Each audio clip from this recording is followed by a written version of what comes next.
उमंग सी, रातें सुरंग सी, बागी उड़ान पे ही ना जाने क्यों इलाही मेरा जी आए आए, इलाही मेरा जी आए आए।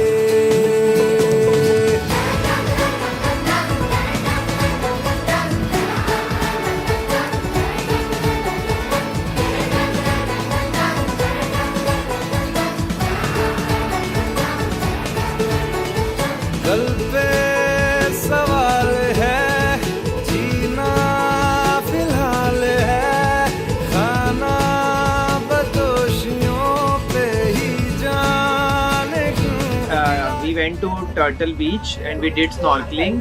It was a very good experience and we felt like we were on a private island. Dive Andaman, this team is very good and they will give you an amazing experience right from scuba diving, snorkeling, sea walking on a private boat with the food, drone based cameras and make your And the memories best part memorable. is that they take care of you as a family. Yeah. So check out Dive Andaman. Cheers.